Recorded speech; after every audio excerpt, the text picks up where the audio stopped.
Hello, everyone. Today I'm going to be talking about the return of the Pink Panther. As some of you may know, I'm a huge fan of the Pink Panther franchise. Ever since I was a kid, these are some of my favorite comedies ever. And I've been rewatching the movies in the hope of doing kind of a big retrospective of the whole franchise at some point. Watched the first two films. I tried to rewatch Inspector Clouseau, the Alan Arkin one. I couldn't get through it.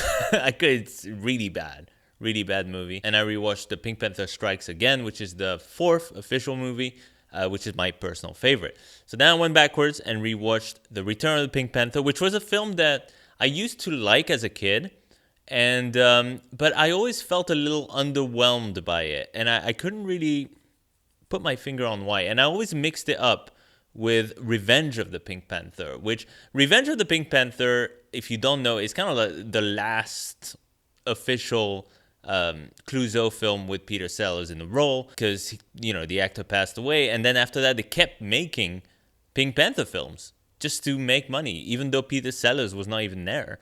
And they got worse and worse and worse. So I always kind of forgot what the hell Revenge of the Pink Panther was, and I mixed it with this movie a lot. So when I was rewatching this movie, I was not enjoying it that much in the first half of the film, and I was like, oh, that's fine, because I think the second half is when it gets fun, when like Kato shows up, and then he's like a big part of the story, and they go to China, and there's a whole bunch of shenanigans happening there that's quite funny. Turns out, no, that's the next movie. All the fun parts that I remembered taking place in this film, not there.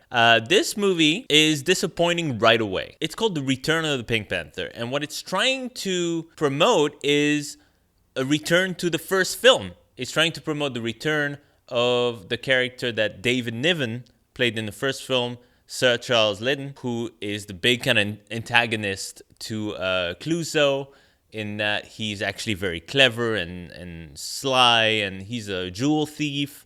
That's how the whole franchise started, is with that character as the main character, and Clouseau, by Peter Sellers, as kind of a side, kind of comic relief character. Eventually, he kind of veered in a different direction with The Shot in the Dark.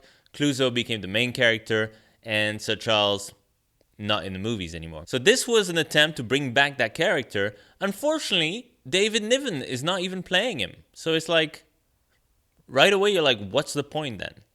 Okay, so you got Christopher Plummer playing Sir Charles in this movie, and Christopher Plummer is a great actor. Okay, he's an amazing actor, and he's fine. But is it the return? It's not really the return of the Pink Panther, is it? And at the very beginning, it's kind of, there's something off about the film, and I couldn't, for the life of me, put my finger on it. I was like, why? What is the problem with this film? Why is this not engaging me like the previous films? There's something off. And I think I'm going to start with, there's some positives to this film, and I'll get to that. And I'm going to start with the negatives, though, because that's what really hit me rewatching it. This film is not nice to look at. This is an ugly looking movie. And I couldn't understand that, because Blake Edwards is directing this film. All the people that you want to be involved in this film from the first couple of movies are involved in this film. You've got Henry Mancini doing the music. You got Blake Edwards directing. You got Peter Sellers. You got Burt Kwok as Kato. You got Herbert Lom as Chief Inspector Dreyfus. I mean, everybody's back. So what is happening? And I think the only reason why this movie looks ugly is that it was done on the cheap. I don't know how well A Shot in the Dark did, but I feel like that film did really well, but they were still not sure about Peter Sellers being the lead in these movies, okay? Because you also had this weird Inspector Clouseau movie just before that. So they were kind of like, we're not going to give you that much money to make this movie. Like, this movie cost like $5 million. Okay, fine. It's $5 million like a million years ago. So it's inflation. Okay, fine. It's worth a lot more than $5 million now. But yeah, this film looks cheap. It looks cheap. It looks ugly. It does not look like a Blake Edwards film, and it doesn't feel like a Blake Edwards film.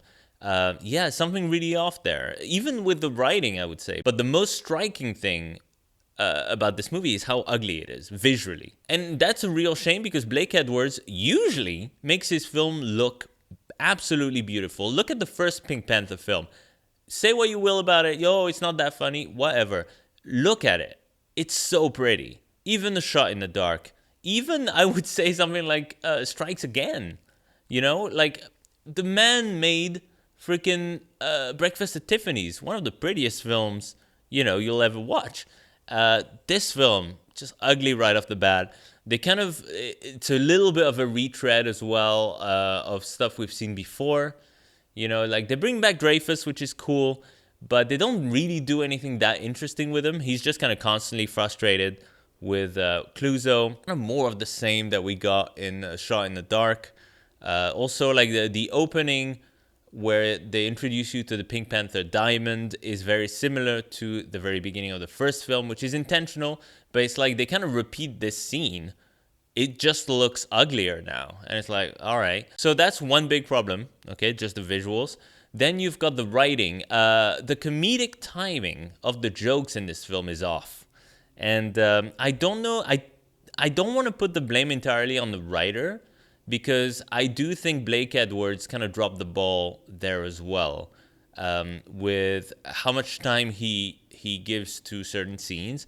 Like there's some scenes where it's just kind of like one wide shot, and you got Peter Sellers kind of like falling over and like, like breaking stuff in the room, and it's like, yeah, okay, there's some funny stuff in there, but it's not all good. Like, are you gonna cut at any point? And there's a lot of those scenes, and it's very hit or miss, Yeah, so I think Blake Edwards dropping the ball there as well. So, yeah, the writing's kind of a problem. And then the third big problem with this film is Peter Sellers. Peter Sellers is good in this film, but you kind of get the feeling he doesn't want to be there. And I don't think he wanted to be there. This is, I think, when Peter Sellers started to be like, all right, enough already with the Pink Panther stuff, But I'll keep making them for the money, but, this isn't much fun. It doesn't look like he's having much fun in this movie.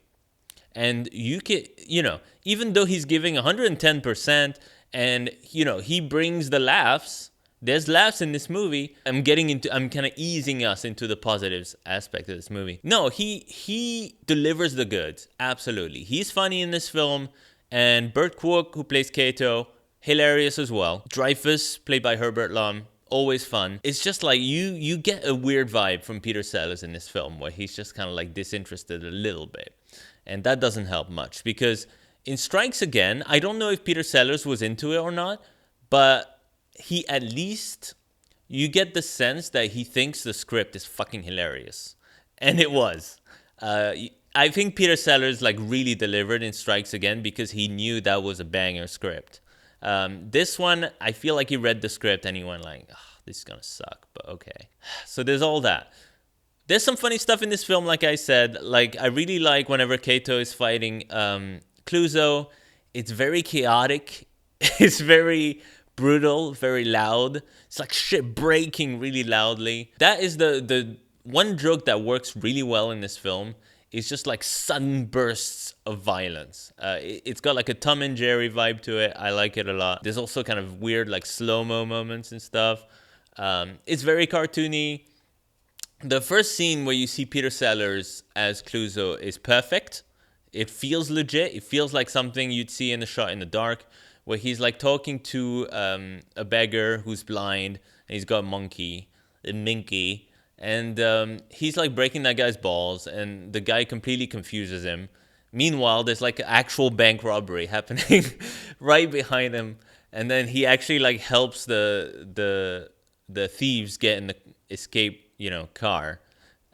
Brilliant. Just freaking brilliant. No, there's some good scenes in this film, like even, like I said, like the scene where he's going in, like trying to like pretend to be the guy who works on the phones and stuff.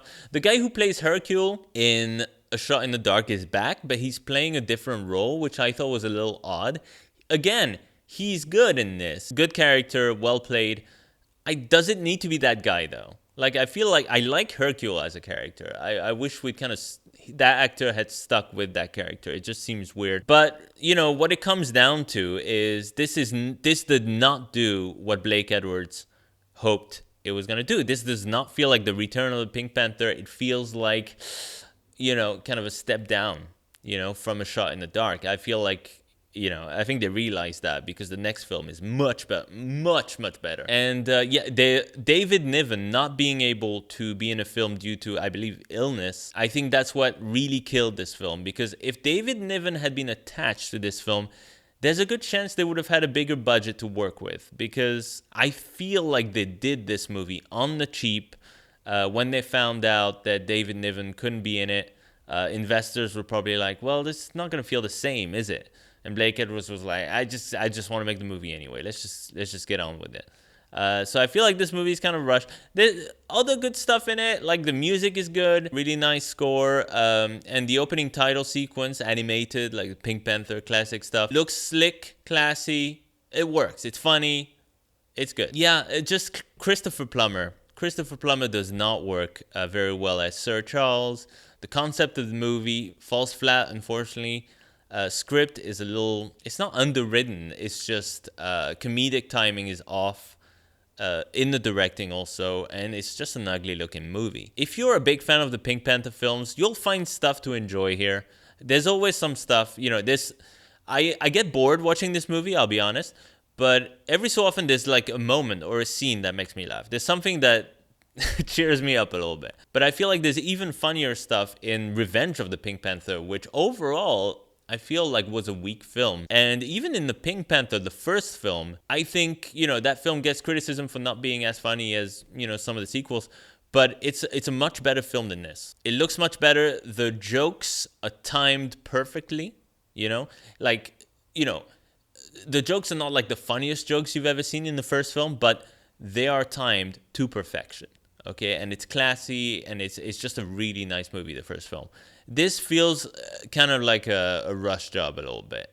They could have spent a little more time on the script, and it would have benefited from, better cinematography altogether. Yeah, if you're going through all the Pink Panther movies, this is one you're just gonna have to watch it to get to the good one. Okay, just watch it once and then get to Strikes Again, which is easily the funniest film and one of the funniest films ever made. I've got a review of Strikes Again somewhere on this channel. It'll pop up here probably somewhere. So yeah, thank you for watching this review. I will see you in the next one. I guess now I gotta rewatch Revenge of the Pink Panther. This should be interesting. I don't remember that one very well, except for the second half of the movie. So it'll be interesting to check it out again. Thanks for watching.